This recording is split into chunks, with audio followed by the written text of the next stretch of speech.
अरे यहाँ भी थोड़ी पढ़ाई सर। चलिए पृथ्वी के मानचित्र लाना है।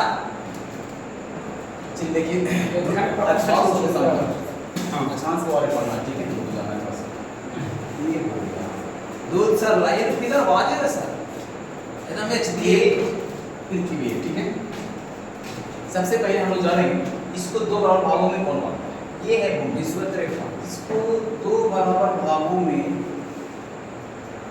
बांटना है, यानी भूमि को बीच से बांट रहा है, यानी भूमि मध्य से बांट रहा है मध्य से, तो इसको बोलेंगे भूमध्य रेखा। का हो जाएगा भूमध्य विषुवत रेखा, भूमध्य रेखा बोलेंगे। दूसरा नाम है विषुवत रेखा, विषुवत रेखा भूमध्य रेखा या विषुवत रेखा, 0 डिग्री अक्षांश विषुवत रेखा, ठीक है। इसी को बोलते हैं कितना 0 डिग्री, 0 डिग्री अक्षांश इसी को बोलते हैं। चलिए अब देखिए ये तो हमारा पृथ्वी दो भागों में बट गया, ऊपर का भाग क्या हो जाएगा उत्तरी गोलार्ध,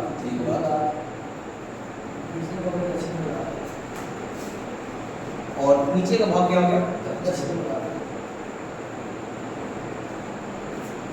उत्तरी गोलार्ध के स्थलीय गोलार्ध कहते हैं। चलिए हाँ, उत्तरी गोलार्ध को स्थलीय गोलार्ध इसलिए कहते हैं क्योंकि इधर जो जनसंख्या बहुत अधिक है, और नीचे जल गोलार्ध को बोला जाता है क्योंकि इधर जनसंख्या बहुत कम है। चलिए ठीक है, उसके बाद हम लोग देखेंगे। सबसे पहले जान जाइए, अगर लेटा हुआ लाइन है इसको क्या बोलते हैं लैटिट्यूड, यानी इसको बोलेंगे क्या अक्षांश। भारत की स्थिति कितना से, और अगर ये जो है अगर खड़ा लाइन दिख रहा है इसको क्या बोलते हैं समतल।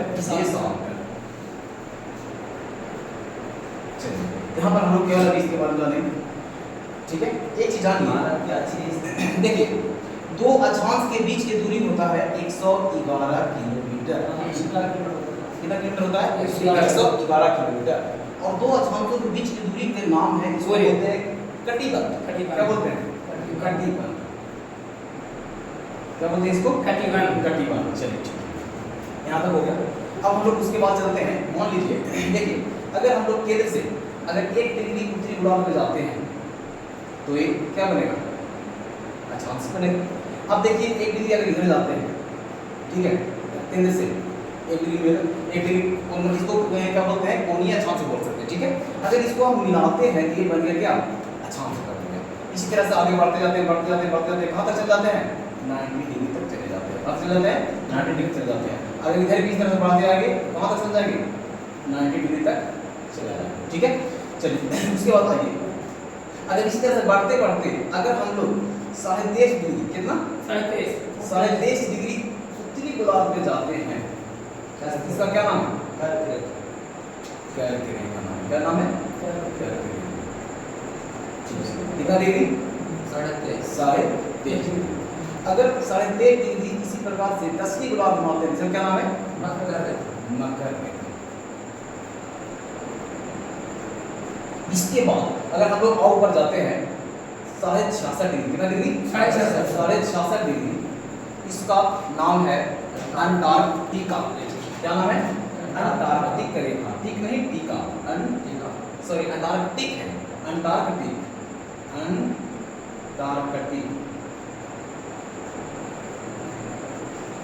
चलिए इसी प्रकार से अगर हम लोग 63.66 डिग्री दक्षिणी गोलार्ध में आते हैं, इसका क्या नाम है अंटार्कटिक। अंटार्कटिका और टिक में अंतर है, टीका टिक, कुछ हो गया टिक हो गया ना, ये हो गया टीका। अंटार्कटिका इसको पकड़ने का तरीका टिक टिक टिक ऊपर टीका नीचे, मतलब ऊपर में टिक क्या रहेगा टिक रहेगा, नीचे में टीका। तो ये हम लोग देखिए। इसके बाद हम लोग क्या देखते हैं, तो देखा तक क्लियर है ध्रुवीय प्रजेता बाल में से उजला होगा। चलिए अब देखिए हम लोग इसी में देखते हैं, हम क्या बोलते हैं जैसे भारत, हम लोग जानते हैं कि भारत से क्या करें गुजरती 8 राज्य से मित्र कम से ज्यादा। चलिए भारत से कितना राज्य गुजरती है 8 राज्यों से गुजरती है। हम ये ऐसे करते हैं अच्छा 4 को नहीं आइए एक चीज जानिए, ये है विषुवत रेखा। पर क्या है विषुवत रेखा। विषुवत रेखा पर हम लोग जानते हैं कि सालों भर गर्मी रहता है। क्या रहता है सालों भर गर्मी रहता है, सबसे ज्यादा गर्मी कहाँ रहता है, सबसे ज्यादा मतलब वीडियो बनावा रहता है एचडी वाला प्रिंटर वगैरह से सालों भर गर्मी रहता है। अब देखिए उसके बाद अगर यहाँ पे गर्मी रहेगा तो यहाँ के लोग गोरे होंगे, काले होंगे, काला होंगे पक्का।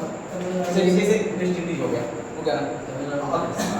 अब देखिए इसीलिए इंडिया का जो भाग है थोड़ा सा नीचे लटका हुआ है, क्या करेगा लटका हुआ है, तो हमेशा इधर का लोग थोड़ा काला मिलेंगे, जम्मू कश्मीर की अपेक्षा इधर कुछ मिलेंगे काला तो सांपा मिलेंगे, लेकिन उतना काला नहीं। लेकिन जो एक है यहाँ पे क्या मिलते हैं, पूरा काला मिलते हैं। अब बताइए यहाँ पर क्या सिस्टम है कि यहाँ दिन भर मतलब पूरा गर्मी रहता है, लेकिन ऐसा सिस्टम है कि आज 3 बजे के बाद डेली वर्षा होता है।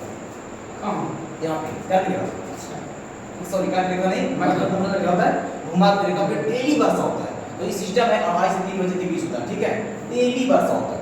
गर्मी खूब है, सालों भर गर्मी, लेकिन वर्षा खूब होता है। अब बताइए कि अगर वर्षा खूब होगा तो पानी घास यहाँ पे हुआ कि नहीं, हाँ बहुत ज़्यादा होगा, लेकिन कोई काम कर नहीं होगा, ठीक है। चलिए थोड़ा सा हम फिगर बॉल लेते हैं, इधर लाइए ना सारे जब एचडी है तो थोड़ा समझाइए रे, पूरी गाली दे देना ना इधर थोड़ा सा एक वीडियो चल रहा है खास। चलिए ये हो गया। देखिए अब हम लोग इसको बोले थे विश्व रेखा बोले थे, ठीक है। इसके बाद हम लोग देखे थे क्या देखे थे, इसको देखे थे क्या करेगा, इसके बाद देखे थे अंटार्कटिका, देखा था ना, ये था विश्व रेखा,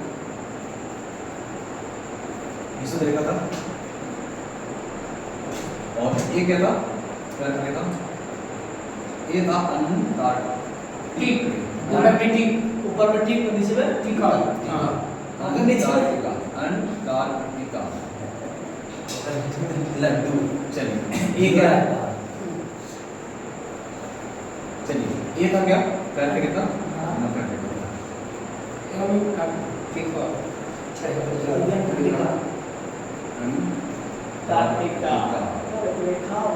चलिए इसके बाद हम लोग देखेंगे एक चीज आनी है, हम लोग क्या देखे थे कि दोनों के बीच को क्या बोलते हैं, कटिबंध बोलते हैं, कटिबंध बोलते हैं ना। तो ये जानिए ये जो कटिबंध, हाँ ये कहलाता है उष्ण कटिबंध, क्या कहलाता है उष्ण कटिबंध। ये भी भाग क्या है उष्ण कटिबंध, शीतोष्ण। चलिए ये क्या है, शीतोष्ण शीत है, ठीक शीत मतलब शीतोष्ण कटिबंध, शीतोष्ण कटिबंध। ये उसके नीचे वाला भाग क्या है, शीतोष्ण कटिबंध, शीतोष्ण कटिबंध, ठीक है।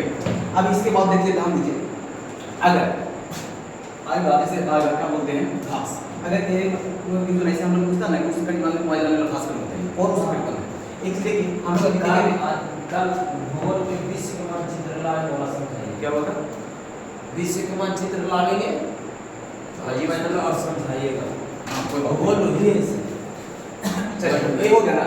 चलिए इतना हम लोग जान गए इसके बारे में। इसके बाद हम देखते हैं मेन तो हम लोग टाइमिंग देखना है कि कब दिन रात बराबर होता है, कब क्या होता है कब नहीं होता है, ये देखना। अब देखिए थोड़ा सा क्या रखिएगा, 3 डेट याद रखिए, ठीक है, 1 2 और 3। देखिए एक डेट याद रखिए, ये होता है क्या, एक डेट याद रखिए 21, कितना जून 21, हाँ 21 कुछ चीज है एक क्योंकि ना होते हैं 21 के बाद 22 नीचे आएगा, इसको रखिएगा 23, क्या रखिएगा, हाँ 23। तो ऊपर हम लोग स्टार्ट करेंगे जून से, ये हो जाएगा क्या जून, 3 महीना ब्रैकेट रहेगा, जून जुलाई अगस्त सितंबर, यहाँ क्या हो जाएगा सितंबर, ठीक है। जनवरी ये क्या रहेगा सितंबर, अक्टूबर नवंबर दिसंबर, क्या रहेगा दिसंबर। फिर से हम लोग जब मानसून लौटेगा, मानसून लौटेगा तो दिसंबर, जनवरी फरवरी मार्च, तो यहाँ मार्च मान लीजिए फिर 21 मार्च। ये चारों डेट हम लोग याद रखना, ठीक है, एकदम इम्पोर्टेंट है। सबसे पहले देखिए क्योंकि सूर्य तो घूमता नहीं है, घूमता क्या है, हाँ पृथ्वी घूमता है, तो सूर्य तो अस्थिर है, लेकिन कभी हम लोग देखेंगे सूर्य यहाँ पर आ जाता है, कभी यहाँ पर आता है। क्यों आ जाता है, क्योंकि आता नहीं है, कभी देखते हैं हम लोग कहीं क्या देख रहे हैं, हाँ कभी गर्मी पड़ता है, भारत में कभी गर्मी होता है, कभी बरसात होता है, कभी ठंडा होता है कि नहीं, तो काहे होता है। हम लोग देख रहे हैं कि पृथ्वी नहीं सूर्य घूम रही है, सॉरी सूर्य नहीं पृथ्वी घूम रहा है, तो सूर्य अस्थिर है और पृथ्वी घूमता है साइकिल का टाल चक्का जैसा। ये देखते हैं कि क्या बोलते हैं, ब्रेक अस्थिर रहता है, चक्का घूमता है, कभी इधर चढ़ता है कभी इधर चढ़ता है, इसी प्रकार से यहाँ पर क्या होता है कि जब पृथ्वी घूमती है, सूर्य का स्थिर है, जब घूमते पहले झुक गया तो इधर लाइट चला गया तो इधर झक गया, तो इस होगा। देखिए जब सूर्य यहाँ ये क्या है, ध्रुव, क्या है, नॉर्थ बोले ना, ये क्या है, साउथ।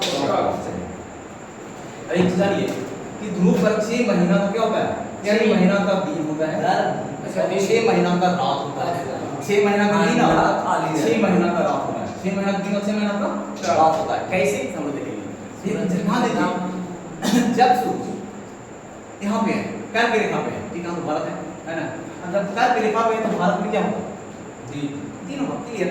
और जब दिन होगा तो बड़ा दिन होगा, ठीक है, दिन में से क्या होगा, बड़ा दिन, ठीक है। उसके बाद देखिए इधर से क्या बोलते हैं, चलना शुरू करता है, तो आना जैसे इधर से आ रहा है, इधर से आ रहा है, फिर पहुंच गया सूर्य यहाँ पे, धीरे धीरे पहुंच गया, यहाँ से यहाँ तक आने के कितना समय लगा, 3 महीना, फिर यहाँ से यहाँ तक आने के कितना समय लगा, 3 महीना। अब बताइए 3 महीना कितना महीना, 6 महीना, 6 महीना तक यहाँ पर रोशनी नहीं जाएगा तो कुछ होगा, यहाँ अंधारे रहेगा, ध्रुव पर 6 महीना करा तो 6 महीना दिन होता है। इसके बाद हम लोग देखेंगे वहाँ कोई रहता है कहाँ पे, ध्रुव पे नहीं कोई रहता है, इतना ठंडा पड़ता है नहीं, अगर रहना है तो आप जा सकते हैं, 6 महीना का साल तक रहेगा, ठीक है। हम अब देखिए एक देखो अगले कीजिए, कर्क रेखा पे, ये जो कर्क रेखा है इस पर क्यों सालों भर गर्मी रहता है, देखिए क्योंकि सूर्य अगर इधर से आ भी रहा है तो यहाँ से होते आ रहा है, अगर यहाँ पे भी आया तो फिर इस प्रभाव यहाँ पड़ता है, फिर इधर लौटता है तो फिर यहाँ पर पड़ रहा है 9 महीना पड़ रहा है यहाँ पर, ठीक है। तो यहाँ पर क्या होता है, गर्मी रहता है सालों भर, यहाँ पर सालों भर गर्मी रहता है, लेकिन वर्षा कब होता है, सालों डेली वर्षा होता है। अब देखिए अभी क्या देखें कि जब सूर्य कर्क रेखा पे है तो भारत में दिन होगा, और दिन और क्या होगा, 21 जून को सबसे बड़ा दिन होगा उत्तरी भारत। जब यहाँ बड़ा दिन होगा तो यहाँ रात छोटा होगा, ये भी लेकिन तो कुछ नहीं है, जब रात दिन बड़ा तो छोटा नहीं होगा, छोटा होगा। अब देखिए जब सूर्य यहाँ पे है तो यहाँ पर क्या होगा, ठंडा होगा, ठंडा। जब मान लीजिए कर्क रेखा पे सूर्य है तो इधर मकर रेखा में क्या हो जाएगा, जैसे मान लीजिए यहाँ पे ऑस्ट्रेलिया है, क्या है ऑस्ट्रेलिया मकर रेखा में, ठीक है ऑस्ट्रेलिया, तो याद रखिए भारत का मानसून ऑस्ट्रेलिया से निकल जाता है। अगर हम लोग तरफ गर्मी होगा तो ऑस्ट्रेलिया में ठंडा होगा, वहाँ अगर ऑस्ट्रेलिया में ठंडा होगा तो यहाँ पर गर्मी होगा, ठीक है। तो यहाँ पर से अगर सूर्य है तो यहाँ ठंडा रहता है, अगर यहाँ सूर्य आ गया तो यहाँ हम लोग तरफ ठंडा रहता है। अब हम लोग क्या आने वाला है, ठंडा आने वाला है, यानी हम लोग जानेंगे अभी महीने की सितंबर चल रहा है, चलने वाला सितंबर आने वाला है, तो सूर्य जो है यहाँ से चल दिया है, यहाँ आ जाएगा, जैसे ही हम लोग की तरफ थोड़ा सा और इधर बढ़ेगा तो हम लोग तरफ ठंडा आ जाएगा। फिर देखिए 5 दिसंबर को यहाँ पर इधर आ जाएगा, 5 दिसंबर से फिर से लौटता है, ठीक है। 3 महीना के बाद 3 महीना तक लगभग ठंडा रहता है, फिर जैसे ही लौटा, जैसे ही मार्च में प्रवेश किया उन्हीं के नजदीक ठंडा हम लोग को खत्म होने लग शुरू होता है, मार्च में बोल गया है, मतलब जो भी है यहाँ पर आया लोग खत्म हो जाता है, और फिर से यहाँ से जैसे ही इधर आया फिर से यहाँ से यहाँ तक पहुँचता है, 3 महीना तक गर्मी रहता है, ठीक है, समझ गए। एक चीज जानिए कि 23 मार्च और 21 सितंबर को दिन और रात बराबर होता है, दोनों 21 मार्च और 23 सितंबर को क्या होता है, दिन रात बराबर होता है, दिन रात बराबर, ये बहुत अच्छा डेट है। 21 सितंबर और 21 मार्च और 23 सितंबर को दिन क्या होता है, रात दिन बराबर होता है। अच्छा बताइए क्या दिन बराबर, दिन बराबर, 22 दिन बराबर, 22 दिन कुछ बराबर, दिन बराबर, एक दिन बराबर। चलिए देखिए 25 दिसंबर के इसमें डे है ना, इसमें डे। चलिए देखिए ऐसे एक चीज जान गए हम लोग 23 सितंबर में कैसा क्या होता है, दिन और रात बराबर होता है। इसको हम लोग की घटना को बोलते हैं विषु, क्या बोलते हैं, विषु याद रखिएगा, विषु क्या बोलते हैं, किसी को इक्विनॉक्स मतलब विषु बोलते हैं ये घटना, ठीक है। जब जिस दिन मतलब यहाँ पे जब यहाँ पे सूरज आ गया तो पूरा रात दिन बराबर हो गया, लाइक ये कैसे दोनों एक सीरीज में आ गया ना, मतलब 23 सितंबर और 21 मार्च को क्या होता है, रात दिन बराबर होता है, ये तो हम लोग देख लिए। अब आइए कि जब 22 दिसंबर को भारत में क्या होगा, बड़ा दिन होगा छोटा दिन होगा, छोटा होगा क्योंकि बड़ा होगा, क्योंकि जब सूरज इधर है तो इधर रोशनी इधर पड़ रहा है, इधर गर्मी होगा, हम लोग तरफ ठंडा होगा, और हम लोग तरफ ठंडा होगा, यानी यहाँ पर जब बड़ा दिन कर रहा है तो यहाँ पर बड़ा दिन कर रहा है तो हम लोग तरफ क्या करेगा, छोटा दिन करेगा, ठंडा है, हम लोग तरफ छोटा दिन करेगा, छोटा दिन ना होता है, हाँ छोटा दिन करेगा। तो एक लगभग कंप्लीट हो गया, कैसे दिन ठंडा कैसे होता है ऐसे, और कुछ चलिए अंतर्राष्ट्रीय तिथि रेखा कहना अंतर्राष्ट्रीय रेखा इसी बोलते हैं 180 डिग्री को बोलते हैं अंतर्राष्ट्रीय रेखा। उसको भी हम देखेंगे ये क्या है। सस्सी भी अंतर्राष्ट्रीय छुट्टी का खाने इसीलिए नहीं खा रहा है ना छुट्टी का